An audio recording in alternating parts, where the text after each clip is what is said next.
Hi everyone, my name is JoAnn Sternke and I'm a leader coach at Studer Education. I've been an executive leader for about 20 years and today I'm going to talk with you about the topic of results rollout. When you think of the term results rollout, it's exactly what it says. It's about how you share the results with the people that you serve. But more importantly, it's about what you do with those results as you roll them out and share them, because it's a process that can yield great results. When you think about why to roll out results, to me it's really important to say, why not?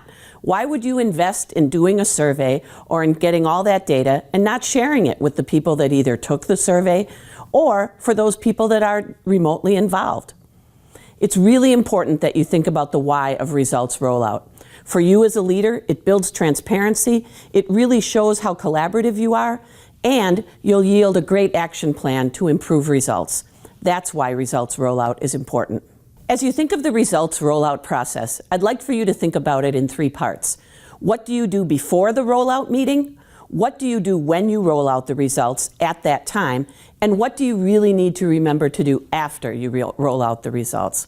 So let's start with the first part. What do you do before you have a results rollout meeting?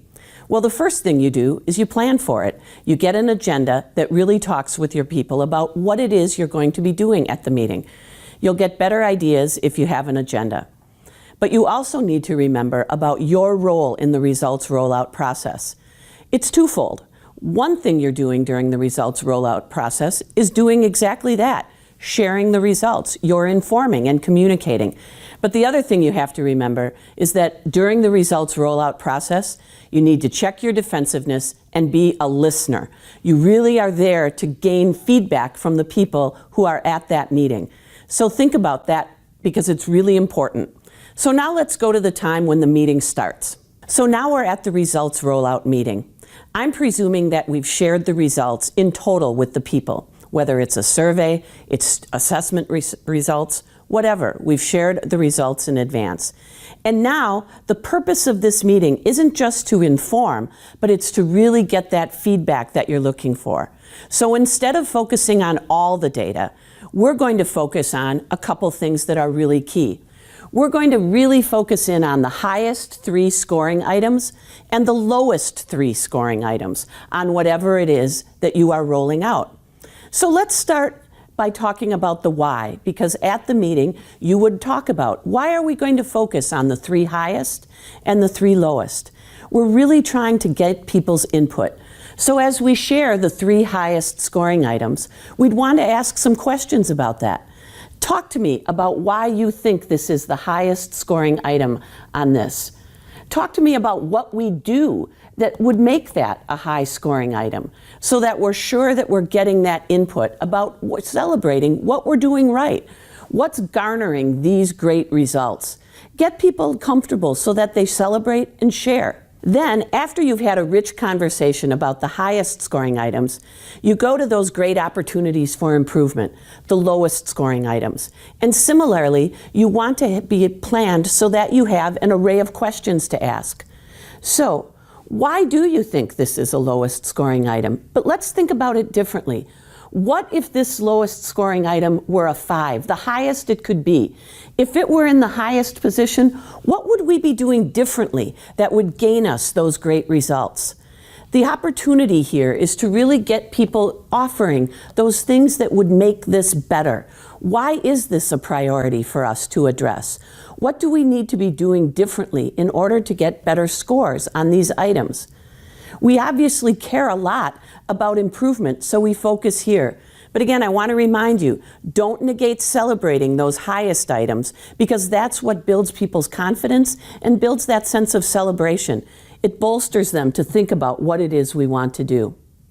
So once we've had that rich conversation, now ideally you have a wide array of things to be looking at.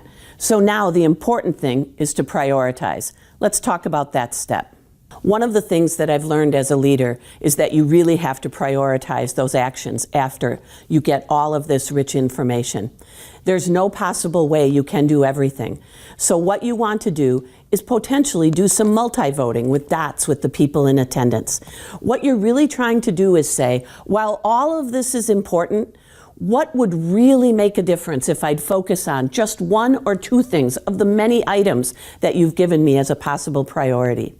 So people might use dots and they would vote. And from that, I would get an action plan. I would get those basic things that people feel are the most important one or two things for me to follow up on. That to me is why you roll out results, because you want to do something differently once you get that data.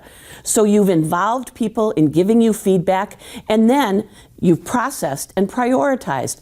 Of all the things we could do to make a difference and change these scores from lowest to more acceptable, we want to think about what is it that we want to do. So from that list of priorities and all the dots that you've gotten, you would find one or two rich action items. And then it comes down to this. What are you going to do after the meeting? You've got to create a plan and you've got to follow through. So now we've talked about results rollout from the before, where we've really clearly given the why, to that idea of gaining feedback and input from those people that are at the rollout meeting where we share the results, but more importantly, listen to the feedback they have. And then from that feedback, we prioritize. And then after the meeting, we thank people for being there and we share that action plan. What are the one or two things we're going to do to make a difference so that the next time we give this survey or get those results, these won't be the lowest anymore. Results rollout is really important because all too many organizations are data rich and information poor. The results rollout process is what makes data information, usable information that we can in turn utilize to make our organizations stronger and better. That's why results rollout is important.